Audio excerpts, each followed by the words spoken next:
Your host, Claire Deacon. After deciding survival wasn't enough, I set out on a path to live my best life. I wanted to thrive. Now I'm on a mission to support others. Think you're not good enough, confident enough, brave enough? I'm here to tell you you are, and you can achieve anything. This is your time, so let's do this.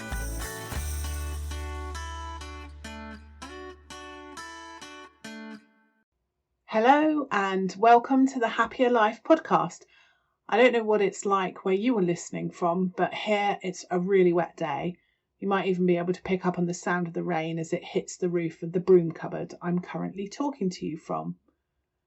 For those of you in the UK, if you remember watching the likes of Ed the Duck and Gordon the Gopher, I'm sure you'll understand the reference. So, how are you feeling today? How have you been over the past week? Is it just me, or does the world seem a bit crazy at the moment? I'm thinking the universe is not quite on full form. The energy just doesn't seem to be quite right. Everything's all a bit erratic.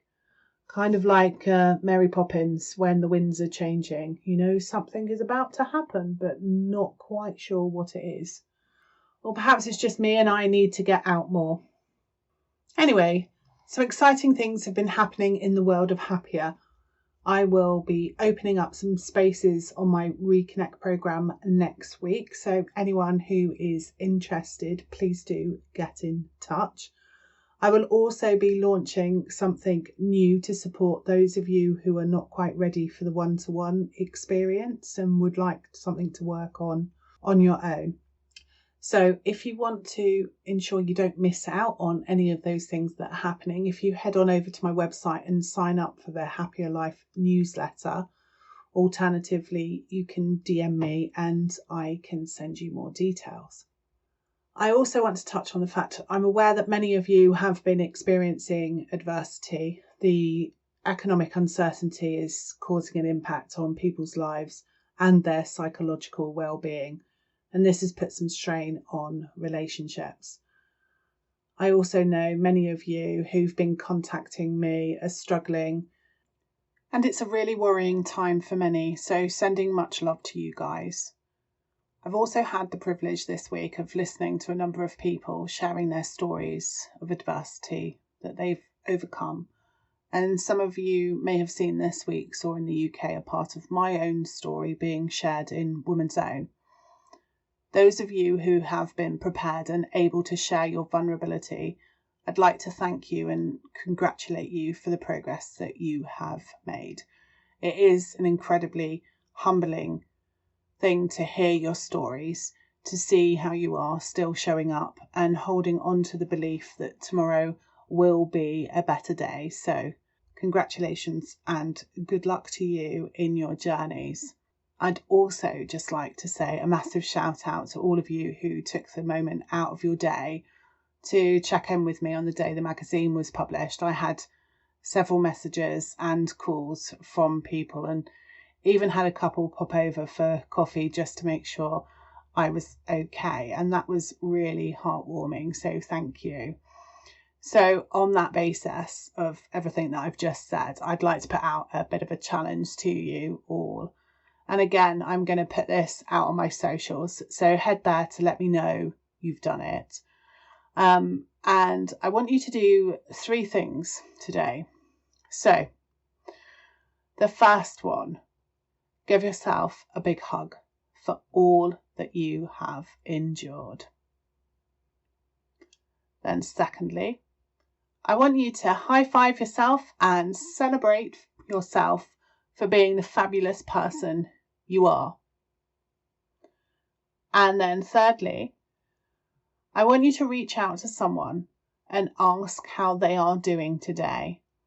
And if possible, do this in person or pick up the phone and speak to them. This has got a much greater impact than sending a voice note or a text. And we all become a bit too reliant on those mediums and forget that connection and what a difference it makes. So if you can take those 3 actions, that will make a difference to you and it will make a difference to the people around you.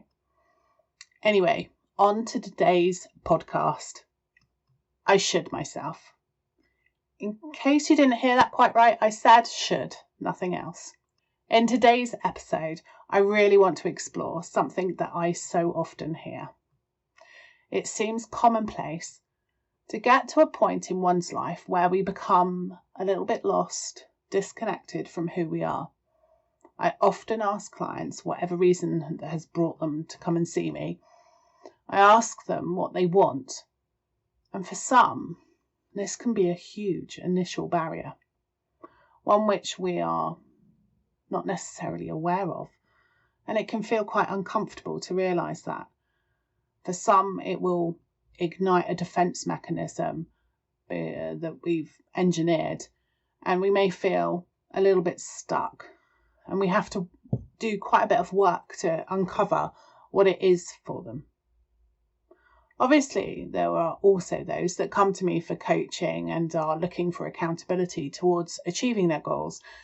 And they often have more clarity over what they want. But even so, we usually uncover something where they're not quite sure why they want it. And it turns out it's more of a should statement than something that they want. So I wanted to explore this concept of why we get to a place where it's so difficult for us to communicate what it is that we actually truly want, and what makes us so conditioned to hold on to these should statements all of the time. So first of all, I'm just going to explain a little bit of the psychology of how that conditioning happens and how the brain works to get us there. But don't worry, it's nothing too technical. And then I will just suggest some statements for you to consider and think about how you can make a difference in your life by removing some of those shoulds and thinking a bit more about what you actually want. So it's inevitable, really, that over time we become conditioned to our environment and the expectations of society and our local community. The people we surround ourselves by help shape our views, but with each of those inputs coming into our world, it means we compromise our thoughts and even our emotions. Nothing that we hold is pure. It's not come straight from ourselves. It's a mixture of what we've seen, heard, and been witness to, combined with our own internal thoughts and processes. And sometimes we can kind of lose sight on which bit is ours and what has come from our external environment. We lose sight of what is truly our own wants, needs, desires, and feelings. Now, for some of you, you are going to be more empathic. And for those who consider themselves to be empaths, you will be more susceptible to taking on board other people's feelings and emotions. Now, we all can feel sad in an environment where other people are portraying sadness, but there are those among us who are true empaths, and it will impact on them in a much greater degree. And it's those that need to be even more sensitive and aware to that, and to be able to separate the two. So in essence, if you spend time with enthusiastic and energized people, you will feel that too, in a way that makes it difficult to distinguish the difference between what is their energy and what is your own, which can certainly have its benefits, but there's also a consequence where you may take on feelings of stress and overwhelm, and they're not yours. You may feel angry and not sure why you're feeling angry. And the reality is, it's maybe someone else's anger that you have taken on board, and it's something that you need to just let go of, rather than an issue that you have to resolve. So, on our life journey, there are many twists and turns. We enter into different relationships. Perhaps we become parents, or we work in different environments, different cultures, and we experience different things. Different things will happen to us. We will witness different things. And all of that shapes the way we think. And inevitably, we find ourselves compromising to fit in, to be part of a community, and it's a part of our survival instinct. Something else that, is talked about quite a lot these days is the impact of social media is having. It's another really strong influence in our lives these days. But before painting it as the devil, we need to remember that we have always had these external influences, whether it was television or gaming or the radio or newspapers. Any form of media will shape our views. And not only, therefore, it's important that we are aware of the source of this information and how that shapes the messages that are being given, but we also need to consider our own identity and our own beliefs, which come from inside us. There is only so much information that can be held in the conscious part of our brains. So every piece of information that it receives needs to be assessed. And the brain will assess, what's important, what needs to be taken on board, and the brain acts as a kind of filing system and tidies all of that information away, something which I'd be really grateful for if I could have in my household. Anything that the brain receives that's considered not of value, it's forgotten, it throws it away. Anything that's not considered an immediate need is put into a store, and that information is blended into what already exists. And this also comes from if a new piece of information comes into the brain that doesn't fit with what already exists, then it will also tend to be thrown out. That's why we struggle with changing our habits and behaviours, because our brain naturally wants to reject it because this information is inconsistent and is therefore considered unreliable. So it doesn't allow it to enter into our store, and we struggle to make those changes. So there's a lot more to the brain than that, but this is what's important to understand and give some perspective on how natural and easy it is for our views and therefore our motivations and our actions to be influenced by external factors. Ultimately, we as human beings are conditioned to want to be part of a community. It's what keeps us safe. Being part of a pack defends us from our predators. If you are out there alone, you are an easier target. Or that's how we evolved. But the thing is, our world is moving much faster than our brains are evolving. This means we can start to conform or compromise to fit in with a community when it isn't necessary for our own safety. In fact, sometimes it can be detrimental to our own well-being. And then there's the part that not honouring our own thoughts and not recognising our own needs and wants and the impact that has on our well-being. The disregard of our own feelings and needs is what can lead to a lack of self-worth, and it also reduces our confidence.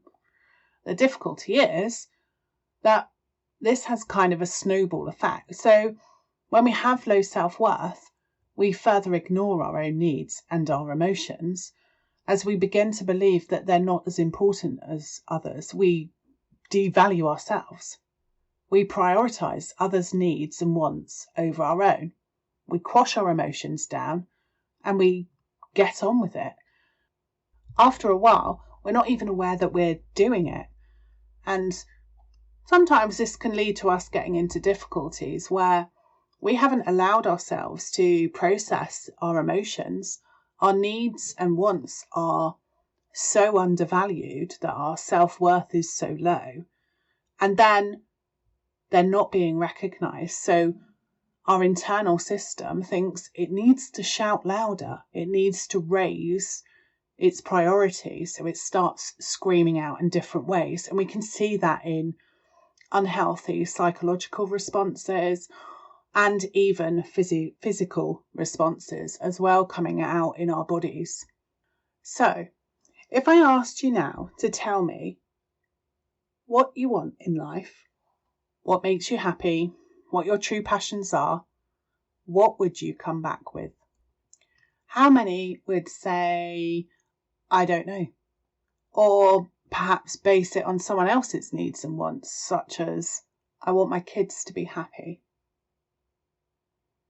How many would say, I want to change my job, I want to take on a new challenge, I want a new adventure, or perhaps there's something else that you want to do, or even that you want to stop doing? And how many of you would quickly follow that up with a but statement? Who would come back with a whole series of, I can't because I should. I can't because it costs too much. It wouldn't work with the kids. My partner wouldn't like it. People would judge me. In many ways, it seems so much safer and easier to continue focusing on the shoulds. And we spend our days working towards those shoulds. We focus our energy on all of those things because we are conditioned to do what's right to fit in and to hide from what we really want. We don't allow ourselves to be seen and our uniqueness shine. And even worse, we actually berate ourselves with the shoulds. I should be better. I should do better. Even I should feel better. I should smile. I should be happy. I should do that task. I should enjoy doing it. Stop shoulding all over yourself. Forget what you should do. If it comes with a should, then perhaps you shouldn't. If you can turn your should into a want, then it becomes relevant to your well-being. If not, then it's time to ditch the should. Something like, I should clean the bathroom, is something I'd absolutely love to throw out of my list of chores. But I want to have a clean bathroom for obvious reasons, so then it comes down to choice. I do it myself in a way that limits the pain. For me, that's headphones on, listening to a book or a podcast, or I pump out the tunes. Alternatively, I could pay someone else to do it. So, do you know what you want? Not should, but actually want. I have worked with many clients who come to me feeling stuck or overwhelmed. They're not happy with how their lives are and they want more. But when I ask them what they want, they simply don't know. It's become such an alien concept of listening to themselves and their wants and needs that they're no longer sure what it is. And it takes a lot of time and commitment to get them back to their true self. Peeling back each of those layers that are other people's expectations of them, or their own expectations of self, having witnessed different things in their community and in their society, feeling obligated to take on a role, certain challenges, ways of behaving, that in the midst of that, it's very difficult to differentiate between who they really are, what they really want, and what those expectations are that have been placed upon them. This is something we work through on the Reconnect program, and we talk about reconnecting with values, understanding really what holds meaning for you, so that we can understand what sparks your desires and really get to the bottom of what you want out of life to help you move away from those shoulds. We really can at times drown ourselves with shoulds and challenging those beliefs that for a whole range of reasons we feel we can't do something differently. Another part of the challenge really is how many of you find yourself, if you said I want, that would feel a little bit selfish? Do you feel uncomfortable about thinking of your own needs? How many of you would struggle with ending that sentence without hesitation because of feelings of being selfish? It seems that after spending a lifetime of compromising and trying to fit in, we somehow leave ourselves behind. So today I want you to consider what it is that you actually want to achieve in the next 12 to 18 months in your life. If you find yourself coming up with any buts, I want you to ignore them. If you find they won't go away, then write them down on a separate piece of paper, fold them up and stick them in the freezer, or put them in a jam jar, take them outside, somewhere where they aren't going to distract you from your wants. They can be put on hold and they can be dealt with later. If you start finding yourself shoulding, I want you to see whether it actually needs to be a want. Otherwise, it's time to let go of those shoulds. Because if they're not a want, then they're not a need for you.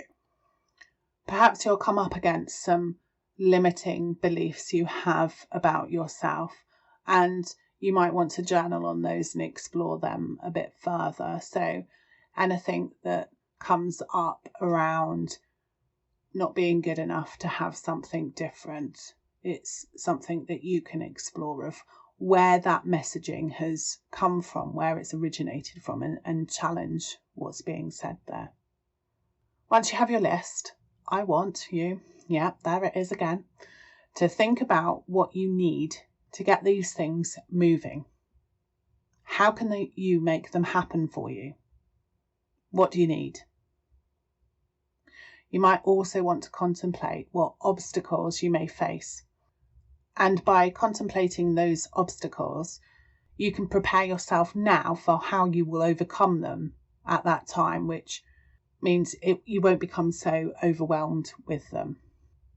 If you get stuck with anything, then as always, reach out and I will offer some suggestions of how you can move forward, because it's time to stop shoulding yourself and start working towards having the happier life. If you like this episode, please leave me a review. It will help me in reaching more people and help make this world a happier place. Don't forget to head over to my socials on Facebook or Instagram, connect with me and find the post about today's challenge to 1. Give yourself a hug for all you have endured. 2. High five yourself for being the fabulous person you are. And 3, reach out and check in with someone who you know needs it. Thank you for listening to the Happier Life podcast. Tune in next week. If you've enjoyed this episode, ensure you hit subscribe, head on over to my website happiercoach.com, sign up for the weekly newsletter and let me support you in living a happier life. I'm your host, Claire Deacon. Thank you for listening. Have a fabulous day.